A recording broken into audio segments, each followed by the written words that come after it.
Welcome, everybody. Another week, and we have a lovely story for you again this week, a story that can help us to really understand what moves the needle in birth. So I'm going to welcome lovely Miriam to the call. Thank you for coming, Miriam. Oh, it's my pleasure to be here and talk to you today. Terrific.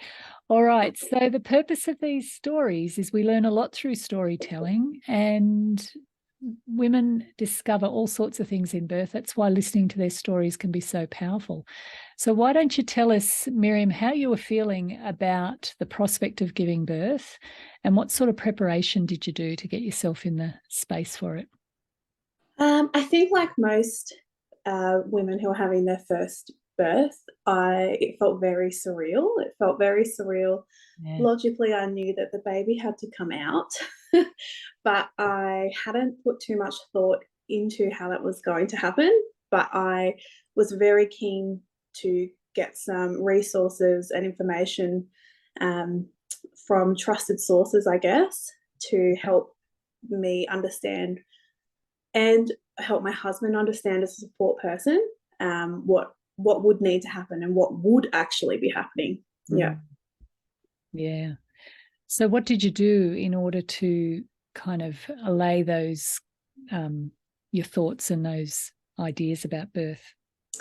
Um, I loved in the early stages of pregnancy, I started to listen to the Australian Birth Stories podcast. So Ah, I yep. loved listening to those and hearing such a varied range of experiences. So I started to understand that every single birth is unique and Yeah. understand that there was many things you could do to kind of prepare yourself for the things that could happen on Yeah. your during your birth. I also looked into birth courses in Canberra and had conversations with our care team about places they would recommend for birth education. And we also completed the hospital birth courses too, which that was during the time when they were online. And I actually found that much easier because they were after work and I was quite pregnant. So, Yeah. yeah, and we enrolled in your course. I think I was about 30, 32 weeks. Yeah. It was in May, and people was born in June. Right. Yeah. So when you came along to my course, what things did you feel like you have to overcome, and what sort of changes did you notice in the process of going through those 2 days? There's definitely fear and stigma around what birth can be. I suppose mystery, I guess. Mm. I'm from a family where I was the youngest in my family as well, so I didn't really experience um, family members birthing or having babies around me or hearing birth stories. So this was really a new world for me to get my head around. And once I started to overcome that initial kind of fear, I really loved diving headfirst into just learning about it. And Yeah. what what was so wonderful about um, hearing information at your course with Justin, my husband, was it was practical, common sense, um, information based, but also it made you feel so special. Like this was such an exciting experience that you were going to have together. Mm. And I felt so empowered after our course that no matter how our birth progressed, I would have felt empowered because I would have made choices that we needed to, or if I wasn't in that position to do so, then Justin would have advocated for us and we would have felt empowered regardless of what happened. I love that. So Mm. I I always felt a little bit more concerned about parenting actually after birth. Um, but that's going okay too. Yeah. But the birth course definitely gave Justin and I this beautiful sense of confidence that also just gave us the time to celebrate this really special thing that was coming, that was just Yeah. for us. And Yeah. um, there is so much stigma, I remember, around birth and around things going the way they should be. And unfortunately, there aren't a lot of people in my life who shared what would be described as a positive birth story Mm. because I reflect on those experiences, and I think it's because they just felt so out of control about what was going on. And I don't, I understand that you're not in control of birth, but you are in control in how you react to what's going on. And I think that they felt that the experience was kind of done for them versus understanding what was going on and getting an opportunity to say, hey, I prefer to do this, or can you explain that to me again, or I don't understand.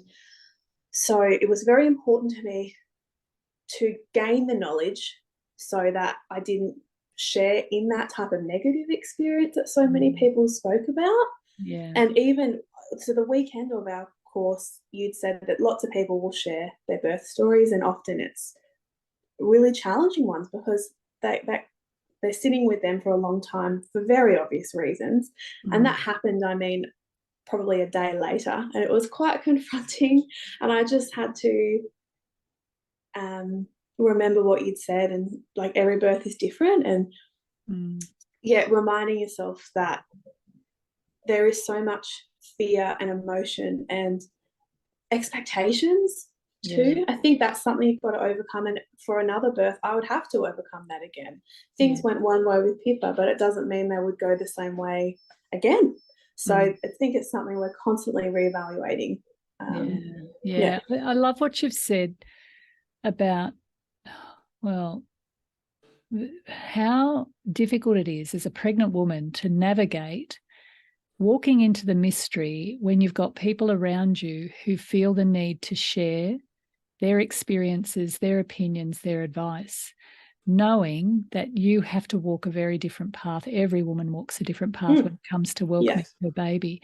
But part of what feeds into that is the fact that when women do have babies, they're not held by, say, the wise women or people around her who can help her to integrate that story and integrate that process. And so what the mind does after going through something as intense as labour, particularly if that woman has felt very out of control, very on the edge of herself, almost like she's falling off a cliff, that feeling of fear gets very strongly lodged into the subconscious, into the mind. And then her actions around that are she wants to talk about it. She's trying to do something with it. She's trying to bring a meaning and a story to it that enables her to integrate that birth and move forward. But what can happen inadvertently without her being conscious of this is she's out there projecting it onto other people. And so women in that situation really do need help to process their birth and to find ways of building a story around that enables it to be acceptable to the subconscious and to her deeper inner wisdom. And that's certainly something I've done for many, many years, is by debriefing women's birth story to help them to put it somewhere, because they just don't know where to put it. Then they're out there spewing it around to everybody else. So, and I think, sorry to interrupt you, but I really felt I was able to view what was happening at that time is exactly as what you were saying, because I'd had that kind of preparation. I understood that it wasn't about me. And it was always coming from a good place, a sense of wanting to, of course, arm someone, with information or help in some way. But I could tell that they were processing it, and of course they were. Of course they were. And I know a lot of my friends have also been very cautious to not press upon information to me as well, because they know that was their experience. And I've got to really say what a wonderful skill that is, because I find it really hard to refrain myself from sharing about things. So that's a lot of self-control, even if, regardless of how they would view their experience. I'm surrounded by a lot of very strong women who have been careful not to press their fears upon me or their worries, which I respect them a lot for that. That's tricky. It's a real gift. It's tricky. It's tricky. Because women who are pregnant are very vulnerable, and their subconscious is very wired to pick up on fears, worries, other stories. And what can happen inadvertently is somebody else's story can find its way into that pregnant woman's labour room. Yeah. Because it sits in her mind unless she does something like the sort of preparation you did to know where to put that, to move that story to the side and to start to use her powerful mind to focus and harness her resources to be able to deal with her mystery, the mystery that the pregnant woman's got to walk into. Yeah. That's beautiful. So when you did the course, can you identify what were some of the turning points or changes that really shifted your perception? Something I still think of to this day, it popped into my mind just before when you were talking, was your body's made to do this. Yeah. You know, of course, all the what ifs, I think it came up because you were saying that those stories can pop up when you're labouring or something sparks your memory of something. But I would always come really centered to my body's designed to do this. And so that was very, it sounds very obvious, but at that point, surrounded by all the other information, I just trusted it. And I know it's true, but it's just that innate sense of trust. So when I'd start to feel out of control or start to feel that fear, my husband would remind me, your body is designed to do this. And a really big turning point for him and for me too, but something that I know is very important for him to hear, was his love and care could create an environment that made a much more risk potentially averse birth. Well, that might be the wrong term, Tracy, but help your birth progress in the safest way possible. Just by loving you, just by being there for your wife, being there for your baby, showing care, attention, support. And I mean, that's something he can do very easily. So when he was given the green light to say that's actually what your wife needs, I think that was very empowering for him. Wow. And so having that trust in my body, the trust in him too, and then he could put that trust in himself, because it was a very trusted resource, you telling us that was essential. And I really took away the concrete knowledge of how the labour would progress. So that was really good. And in my case, it did progress in a really straightforward, I would say linear. It was a very linear birth. So I was able to go, that's right. I remember Tracy talking about this. And there were points where I did forget things, and that was evident in how it kind of played out in the birth. But it was so good to have. I love researching and I love learning, but I'm very cautious and picky about where I get information from.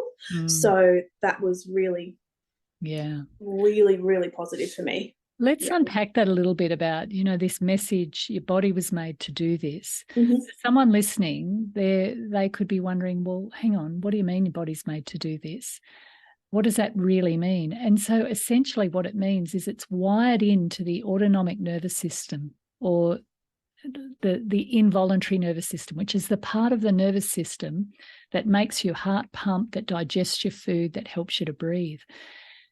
And so you don't have to think to give birth. You just need to allow it to happen. The response of labouring and the uterus actually pushing out a baby is wired into that nervous system. So that's not Tracy's opinion. That's just pure fact. But that little piece right there can help flip women from this idea of, I've got to go and do it. I've got to do it right. I've got to be the best birther, or the pressure that they put on themselves to perform, to this idea of no, this is not about performing. It's not about doing or making anything happen. It's simply about allowing it to happen. And the best way to allow it to happen is to relax. Because when you relax, the body keeps its resources, which is that blood and oxygen where it needs to be, which is with the uterus. And when that uterus has lots of blood and oxygen, and a muscle with lots of blood and oxygen can work better with less intensity and pain. Okay, so that's what Miriam's saying. And the second thing you said, what did you say about the second thing about your partner? Knowing really, really well that all he needs to do is love Miriam. Now, what does that really mean? Well, the primary hormone that makes labour happen is oxytocin. Oxytocin is the hormone of love. And so when women feel safe, loved, and supported, they labour very well, because that love actually increases oxytocin, which makes her labour easier and more efficient. So when I help partners to understand that and what a crucial role they can have just by loving her, it's the top one on their checklist.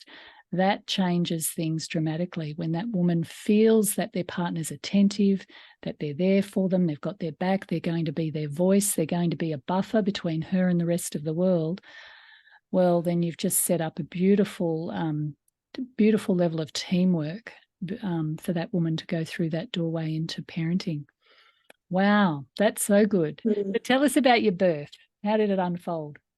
As I said before, it was very linear, and I look back on it. It was one of the most beautiful, empowering experiences and transformative experiences of my life. Wow. And Pippa she came a day before she was due, so I went into spontaneous labour. She was born on the 15th of June, but I started early labour on the 11th of June. So at night time, I was starting those really kind of mild period pain type feelings of regular contractions, but very manageable, and trying to rest through them. I was using things like the spiky ball.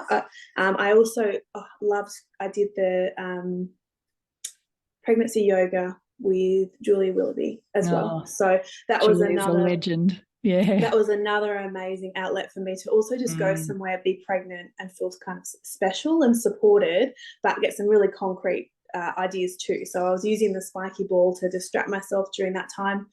And I actually had 2 more nights of that. So by the morning, the labour would ease off. And I think I'd learned on one of the podcast episodes I mentioned earlier that was quite common, that labour would kind of amp up overnight and then by the morning ease off. Yeah. So I had that on the Friday, Saturday, and Sunday night. And then by Monday, the contractions had started to hang around, but they weren't super consistent, but they weren't gone like over the week, the following days. So, the previous days. Can I ask you a question there? Yeah. It's really interesting. You just flipped off the fact that you were in labour for 3 nights. Is that what you just said? Oh, I think so. That's pretty impressive. It was. But tell us how you maintained that. It was mild. It was mild and manageable. Yeah. And I was in the position. I birthed in the birth centre, so I also had a midwife who I could send a text message to and say, "Hey, this is what's going on. What do you think?" And based upon all the learning I had done, this was an appropriate way that birth was starting. So at that stage, I felt comfortable at home, sticking around at home. Justin taking care of me, and the way it kept easing off during the day, I really felt that it wasn't the real deal yet. I thought we were preparing, but there was never a point where I'd felt too out of control or nothing like when labour really, really started. But did you feel fatigued? Like, how did you catch up on your sleep? Oh, I just slept whenever I could. I didn't do much apart from being with myself, and I did feel fatigued. I don't think since Pippa was born, like the not sleeping began about then. Hasn't changed much. I'm now getting more sleep, but just, you look back on it and you go, oh, I was so excited, I didn't want to sleep, or I was there was so much adrenaline, all that type of stuff. You're like, no, you need to sleep. That's what I'd say. Do have as much sleep when you've got those sort of labours, which can keep you up for night after night. You've really got to catch up in whatever way that you can, and do your best to sleep through contractions if you can, but it's very hard when you're excited. Yes. And the wiser me, the more experienced me will know that if this is what happens next. But by Monday, the contractions had stuck around. So during the day, they were starting to just catch me a little bit. I'd have to perhaps stop or breathe or adjust as they were going. And potted around at home. It was my mum's birthday. We saw her for lunch. She was definitely thinking something was progressing. And by that afternoon, I was really starting to get them consistently. And as I said goodbye to mum after her lunch, I knew that we were kind of going into birthing, labour, shutdown. I could tell that things were progressing, and it was time to start bringing out all the wheat bags, hot water bottles, and lots of active labour. But really, like, I didn't touch my phone for that time. I just really, really went inward, and their contractions really tested me overnight. They were consistent and strong, and I laboured overnight until about 5 that morning, and contacted my midwife again, and it was her colleague, because it was her night off. She wasn't on shift, so her colleague came over and actually examined me on my request. So I also had a birth plan in place, which I had created with my husband, but putting together all the information that really sat well with us. And my wishes were for minimal interventions, as minimal interventions as possible, of course, guided by what my midwife's medical view was. So unless requested by me, I guess. So that morning, because I'd laboured overnight, and as you said, I'd already done Friday, Saturday, Sunday, much milder though. Less intense, I should say, less intense. And so I was like, okay, I'm ready for some information. I don't know where this is going, and I'm ready. And my husband reminded me things had started to ease off again, and just as anyone would feel, you start to feel, I can't do this forever. I can't do another night of these really getting stronger and stronger and then easing off. So when she examined me, she gave me the information that my cervix had shortened. So that's what had happened, all this gradually over time. So that was really, really good to know. But I had to be careful with myself not to be disappointed that I wasn't dilated yet, which is something I knew could be an issue for me. So that's partly why I didn't want any examinations or interventions. Or if that was the case, I didn't really want to know what was the outcome.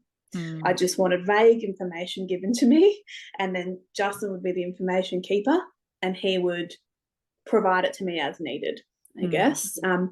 And it was at that point that the midwife suggested a stretch and sweep might help move things, keep things going, and that sounded fine to me. At that point, I was more than happy for it to keep progressing. It's what I wanted to happen. So she did that very quickly, and that's from that moment labour continued. It stayed intense, consistent, a few minutes apart. We were timing the contractions, but in the end we kind of got sick of timing the contractions. It wasn't really relevant after a few days. Wasn't really relevant for us. We were in contact with my midwife, and when I had been speaking to her, which I haven't mentioned every time, but her two questions to me were, can you keep labouring at home? Because that was part of my birth plan, but also after being a part of your course and understanding that wherever you feel safe and comfortable, you're more likely to continue and progress that labour. So can you keep going at home? And of course, information about the actual contractions, but she was asking that from Justin, I think, at that point. And I thought, I don't know if I can keep going, but I think that was a sign that I could keep going. If there was a question, it meant I could. And so I did. I kept labouring at home. Justin was chief hot water bottle maker, a heat pack maker, providing me tiny bits of sustenance. So that was something we took from your course, providing about reminders to go to the bathroom, having water. And as the day progressed, I just ended up in the shower more and more and more with the hot water on my back.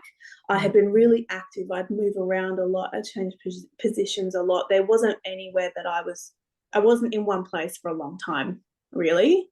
So, and that I look back now and understand that the contractions were just getting more and more and more intense. And by about 4 o'clock that afternoon, I'd been in the shower again, and I said, I don't think I can labour at home anymore. Things started to shift. I started to become quite upset because I think I was so tired. Like my muscles were starting to cramp, and that started to alarm me because I thought, well, if I'm tight, I know that's not necessarily a great outcome as things progress. I need to be able to relax. So Justin contacted our midwife, and she said, yes, I think it's time that I come. And I'm guessing that she also heard some of my contractions in the background. And I was I used a lot of vocalizing, but it was lots of kind of groaning, really instinctual noises. And I wasn't really able to be active anymore. So I'd been moving around, and I was just starting to become quite still. So Justin got the midwife on the phone. She came over, but I now know that it's protocol to bring a colleague just in case there is anything that needs to happen immediately or any emergency. So she had to get her colleague to come over. And when they arrived, they did a quick examination and just said, yes, it's time to come now. So, and I think I cried with relief because I think I was concerned that the question would be, can you keep labouring at home? And I was like, no, I can't. So it was a sense of relief that it was just a change. You sense that things are moving, things are still going. And then, of course, we had that pretty intense drive to the hospital. We don't live too far away. But I'll stop you there because I think that when to go to hospital is one of those things that people can worry that they're not going to read it well. And it's exactly what your midwife did. She was very wise. It's feeling of, can you stay at home? And women are often, I can stay at home, or I'm not sure if I can stay at home. And then they come to a point where there's this, I can't stay at home anymore. It's like, I don't want to get in the car. I always say to people, go when you don't think you can do the car trip. It's that change or shift inside. It sounds like you read it. Yes, that is a perfect way to describe exactly what happened. And now, only even talking to you now, do I realise that the uncertainty, as I said earlier, was still a signal to me that I was okay to stay home. Exactly. But then when you needed to go, you absolutely knew you needed to go. Yes, and my midwife was very responsive. And of course, if I had said, no, I can't earlier, she would have said, okay, come in. It was, she knew what my birth preferences were, so she was helping to support me with that. I used affirmations during this time a lot. We wrote the affirmations down when I started labour, so I actually really liked that. What affirmations did you use, Miriam? Tell us. What affirmations? Each breath brings you closer to your baby. Your body's made to do this. You can do anything for 30 seconds. Those types of, like the reminder of breathe, simply breathing, reminders of some strategies too, like the jellyfish breathing. This might not be the right terminology, but like the horse breathing. So I'd almost like neigh when the contraction was very painful or intense. And I relied on that a lot. That was probably one of my key strategies. I think it was you. I remember very strongly, someone said loose lips equals loose lips, and I remembered that very strongly. If these lips are smiling, then the lips downstairs will be smiling. Yes. So that really stuck with me, actually. And of course, it's things you don't really think will stick with you when you're going through the experience, but that's the whole point of doing all the learning, because then something will stick. So we raced to the hospital, and I found that very uncomfortable, like every other labouring woman, just because I couldn't move the way I wanted to when I was having a contraction. But we got there, met the midwife, and I was immediately immersed in the most beautiful room, dimly lit room, fairy lights. The diffuser was going with the special birthing scent. I forget what it is. And the bath was running, I was already like taking my clothes off and ready for that bath. So we used the shower in the meantime. And then I hopped in the bath, and it was it was bliss, and then it wasn't. It was too hot. Oh, And it had to be the temperature it had to be, but my body started to react to that, and I started to shake, my hands went cold, and it was just, I think, the sudden change of temperature too. So popped out of there, but it was about this time that I was also starting to get very cranky, and I was definitely starting to transition. So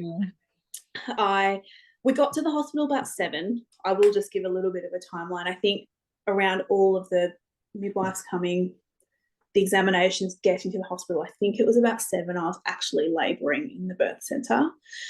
I remember the midwife suggested, while we were waiting for the bath to cool down, why don't you hop on the exercise ball? And I sat on it, excruciating. And I was so angry that it was so excruciating. And she was like, it's okay, you don't have to. That's fine.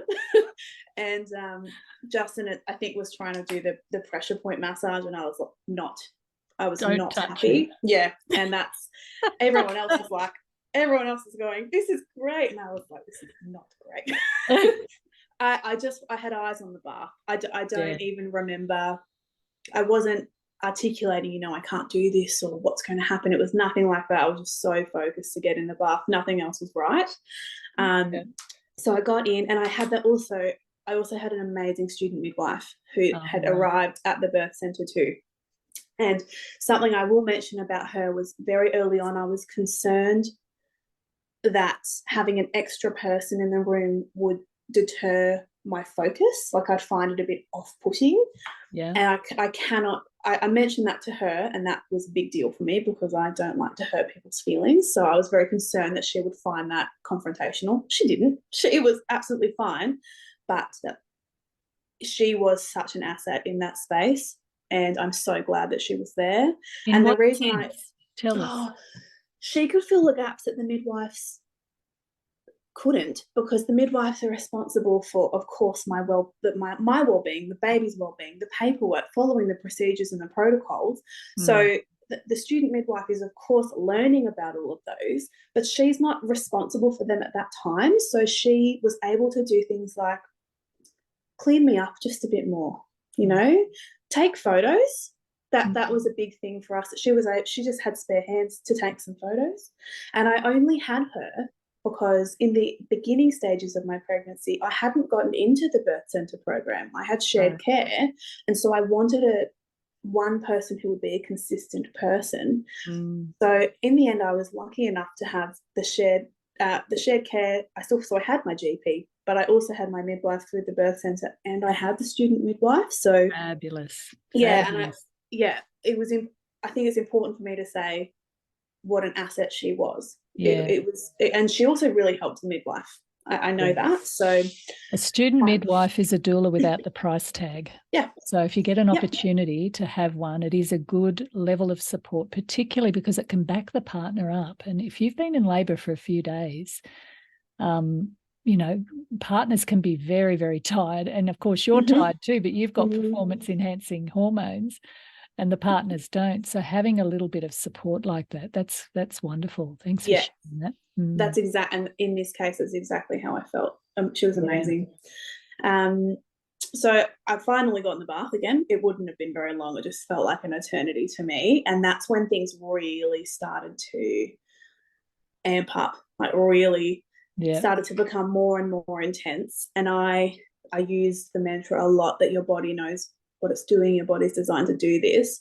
But I didn't really have a choice, because by the time I felt my body was pushing, because I was feeling it almost from like my scalp to my toes. That's how intense it felt. And it was all encompassing, involuntary, nothing to do with me.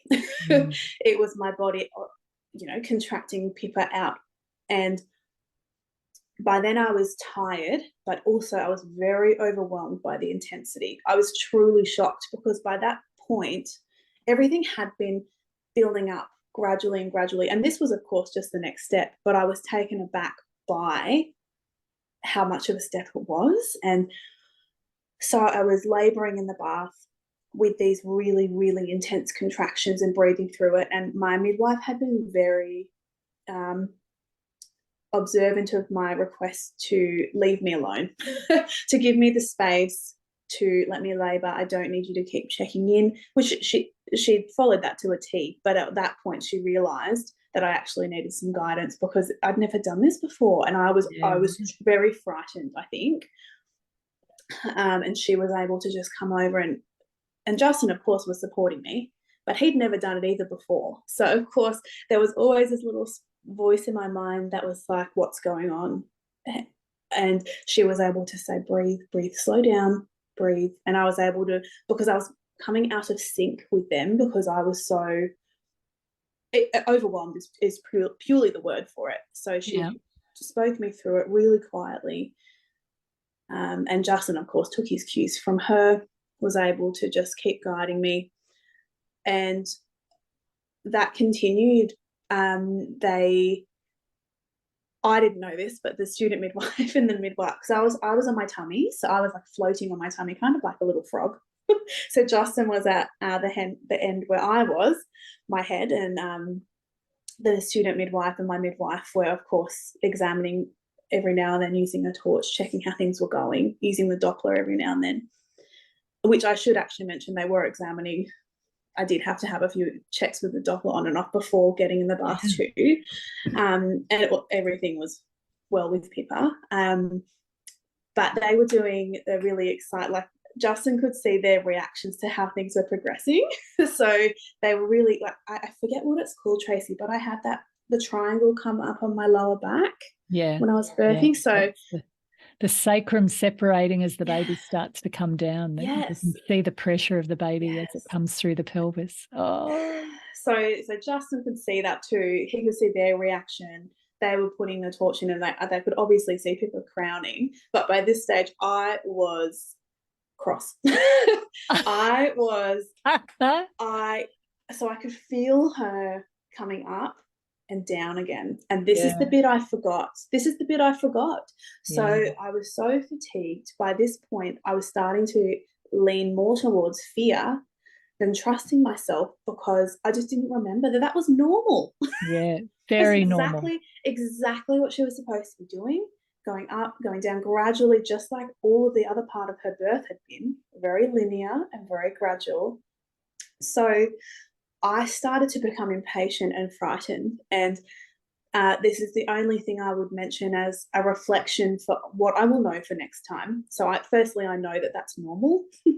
And it could be one of those things though, Tracy, you only know it's normal until it's happening anyway. I might have heard it but not been able to retain it. But I started to push. So instead of just letting my body do it, I decided, no, I'm ready now. And so I started to push, which was okay. It was okay, but there was a few things that happened after that, which was because I rushed it, because I had started to become frightened. And those two things were I tore, which I don't think actually I'd had a 2nd degree tear. And I know it's really, really common to tear in your first birth anyway. So what might be different though is it might have been a 1st degree tear. I might not have torn it all. And she was actually a bit stunned when she came out, because I had rushed her. So she needed some, like, that they had to massage her to kind of get her breathing, because she was stunned. So her APGAR, when she came out, I was looking at my paperwork again this morning, it was actually a 7 when she was first born. And it took about a minute for her to it was just before they needed to take her for some oxygen that she started to cry and breathe. And then she had an APGAR of 9 5 minutes later. But it's exactly as you pictured. She kind of just came out like, whoa, that was that was faster than I was expecting. And then she still had quite a bit of fluid in her lungs. So she had posits in her lungs and had a congestion in her head, really, her ears, because she hadn't had all of the time massaging it out of her system in the birth canal before she'd come out. So that so I can reflect on that now and understand that those were probably the result of me. But I'm not not beating myself up or anything like that. It's just a No. learning experience. It's Yeah. all learning. Yeah. And so people came out, and at this point, I think I was still a bit cross. And the midwife was like, "You can get the baby," and I was like, "No, I can't. I don't know where the baby is." Because of course, my waters had broken just as she was born. Right. So that's why the birthing ball, the exercise ball, was so disgusting to me, because the pressure was so insane. Yes. Yeah. Yeah. So the waters had broken, which I think was also why it was such an intense point of labor too, because there was all that pressure. Yeah. So It's a great example. Women can go into labor thinking waters break because on TV they always break at the beginning. Most of the time they break at the end when the pressure's at its greatest, but it does depend on the thickness of the membranes and whether the baby pushes through the bag or whatever happens. So it can break really at any time. But that extra pressure and intensity that you would have been experiencing at that time. I'm really curious, Miriam, when you said you got quite cranky, which I remember getting cranky too in my first birth, around the whole process, and fear started to creep in. Yeah. Were you able to express that? Did your midwives pick up on that fear, which is what triggered you to want to push baby out quicker? I think externally it was really obvious when my midwife spoke to me, when she came over, because there was her and a supervisor, and I just remembered there was a supervisor. Actually, I remember looking up. That's what in my cranky period, when I looked up and I was like, what's another person doing in here? And it's because the baby was about to be born. I was like, what is going on here? And it was at that point when I think my midwife saw I was very frightened, so she came and spoke to me. But no, I wasn't able to articulate it when I was in the intensity of the contractions. They were so all-consuming. But she picked up on that, Yeah, and she was able to coach you through that, which is really wonderful. And Justin could tell too. I mean, it was very clear because my demeanor had changed a lot. It was very clear that things were much more intense for me, and that things were very close. Like the baby was going to be here very soon. Yeah. So to them, I know that they were like, yes, this is amazing. This is exactly what needs to be happening. And I think I will now, wiser Miriam, more experienced Miriam, will just be able to say to herself next time, you're so close. Yeah. Like, just hang in there. You're so close. You remember this now. Like, you've done this before. That period right there, what you're describing is the cracking of the shell from the woman into the mother. Yep. It's that, oh, this sucks. I want to get off the bus. I've had enough of this. Don't tell me what to do. Give me the drugs, all the different things women can say. Because it just gets to that point where they want to get off the bus, but they can't. They've got to push through, which is the cracking of the shell from the woman into the mother. She's got to discover that she's much bigger than what she thinks. Is that how you would describe that now? Yes. Yeah. Yes, it was incredibly transformative. Such wisdom in the system. There's wisdom in the process. We have to learn to trust that. But what can happen at that time with women in labour, when it does get intense, partners can get triggered. Yeah. They want to protect and they think, oh, give her the drugs, give her whatever she needs, because they're not coping with the fact that she's in that space of, discovery, because they're not reading it in the way that it needs to be read. And sometimes, midwives and doctors can come in and interfere with that particular process as well. But it's such an important intrinsic natural sort of journey that most women do travel. And even if you end up having a cesarean or any other type of birth too, the same thing happens. You've got to crack that shell. Those births are not, cesarean is not an easier birth. It's not by any means. It's another process that you've got to once again show yourself that you can overcome. Wow, it's really, really amazing. So tell us what it was like when she landed.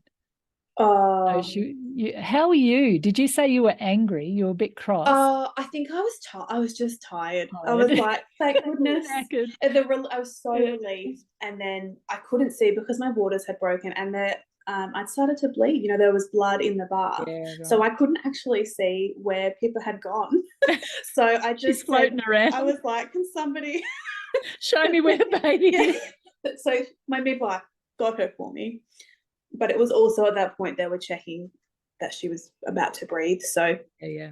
we watched her, I guess, take her first breath, which was okay, and then it was a little bit scary, and then it was about to be a bit too scary, but it all would have been fine regardless. She just would have needed a little bit of oxygen. Yeah. But she said hello essentially, and my midwife handed her to me, and I had the most beautiful, we've got some beautiful photos from the student midwife of us holding her together and seeing her, and because we didn't know what gender she was, so it was you can actually see a photo of me going, oh, I don't know if it's a boy or a girl, and I checked, and so there's the photo of me going, oh my god, it's a girl, and that's when it really, really, really hit me. Wow. That we had the baby.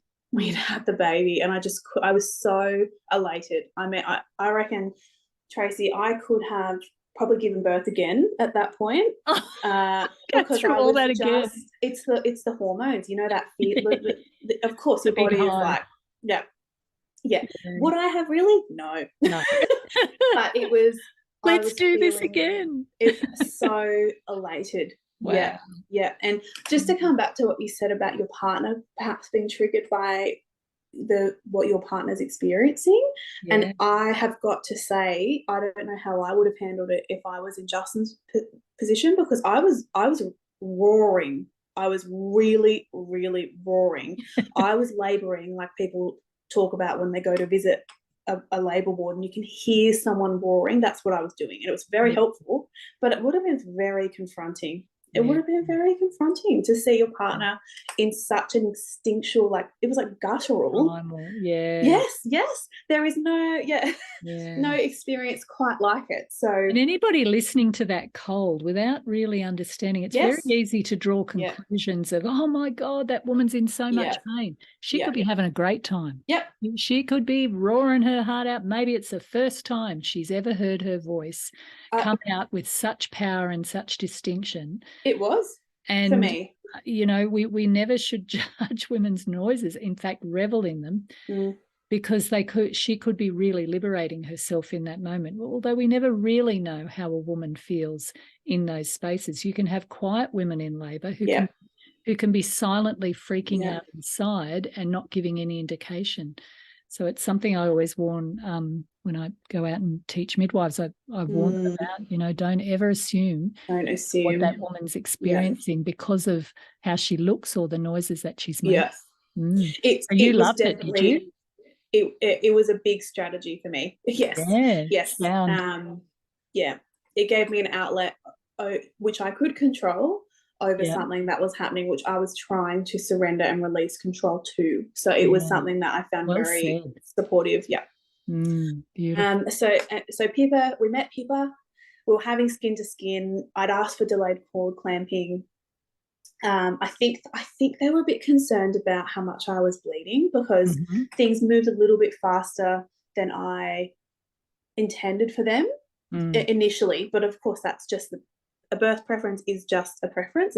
It's based upon the situation. So Justin cut Pippa's cord, and I remember thinking it was much shorter than I imagined. So she could only just kind of sit, not high on my chest, more towards my tummy, and that was mind-blowing to me.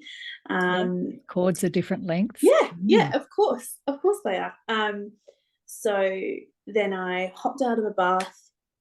I think Justin was holding Pippa. The student midwife helped me, and I think this is the bit that really was very confronting for Justin, was he saw how much blood there was, and I had no awareness, none. I was just like, everything's done, hooray, time to rest. So I wasn't taking any of that in, but he said there was, to him, of course, he's never seen it before, there was a significant amount between the bath and the bed. So I think that they then actually supported the birth of the placenta. Which was also okay. It was very straightforward. And so they give you an injection to help? No, I think it was only manual from memory. I think they did a little bit of tummy massage to help birth it. Sometimes if a woman's been in labour for a long time, even though they have full faith that your body can release that placenta and seal up those blood vessels, but if a woman's been in labour for a long time, the uterus can get a little bit tired. Yeah. It's the retracting, the shrinking of the placenta, which is what seals up the blood vessels. So they want that to happen to make sure that you don't lose too much blood. Yes, that sounds exactly like what they were doing. So what they do, they can just massage your tummy a little bit, as well as give you a synthetic oxytocin, syntocin, to support that process to happen. And that was an example. It's very small, but in my birth preference, my preference was to birth the placenta natural without injection, and it was just obviously not appropriate. So I just went with it. You've got to let go. Beautiful. So let me ask you this, Miriam. What did you discover about yourself having gone through that? I definitely discovered that I'm far more powerful than I ever gave myself credit for. If I can do that, I can do anything. And there's been a number of times where I have said to myself, if you can do that, you can do anything. And I'm sure everybody's got a little list in their head of experiences that have been difficult or challenging, positive or negative, where you can just bring them up and say, no, don't doubt yourself. Have you said that in your mothering world? Yes. But sorry, Tracy. I was going to say, when you hit hard parts of mothering, you can go back to that reference point and remind yourself that, okay, I'll birth this baby, I can work out how to feed it, or I can work out how to get it to sleep. Beautiful. What else would you say that you've learned? Knowledge is power. Understanding the process. Absolutely. And I would like to think, and of course I can never imagine or assume how I would act in a different circumstance, but we were fully prepared for whatever birth unfolded for us with the information that we had. And it was only at the point that I'd forgotten a certain piece of information, actually, that when things only internally started to go a little bit askew for me, and that is very interesting to reflect on. That's how much I found having the information so empowering and made me feel safe, and I was able to trust in the process then. Beautiful. Gosh, thank you. It's a lovely story of highlighting just how amazing the body is to do what it needs to do, to not only conceive and grow these babies, but also to spit them out, to birth them. And the power of those hormones and the power of having a partner who supported you really, really well. And you had continuity of care of a known midwife. And we can't underestimate the power of having relationships in birth. We know the evidence shows us very, very clearly that when women have that continual care of a known caregiver, it makes a really big difference to her ability to surrender to the process of birth, to feel safe, loved, and supported. So your story highlights that so, so beautifully. What would you say to a pregnant woman, Miriam? Trust yourself. But that's why I wanted to talk to you, Tracy, as I think that I didn't hear many stories like mine before I did your course. In my world. And I want to share just another experience, but one that other people might not have heard before. So to a pregnant woman, I'd say trust yourself, and I would say knowledge is power. Beautiful. Thank you so much. And thank you so much for those listening today. I hope it's been another opportunity to inspire you and to help you to understand the beauty of birth and how it sets women up to be mothers and to help prepare them for that other side. And when we really start to create the right conditions for women to be able to work with the birth, not against it, to prepare her well, to prepare her partner well, and to allow those, the activation of the body in its entirety and its beauty and its magnificence, then birth can be very straightforward and absolutely the most magical and incredible experience you'll ever have in your life. And it can be like that when birth gets complicated and needs help too. We always talk about that as well. So really, it's not the type of birth that matters, but it is the activation of the mother and creating the right conditions around her. So thanks again for listening, and we hope it's inspired you, and we'll see you hopefully to tune in next week. Thanks a lot. Bye-bye.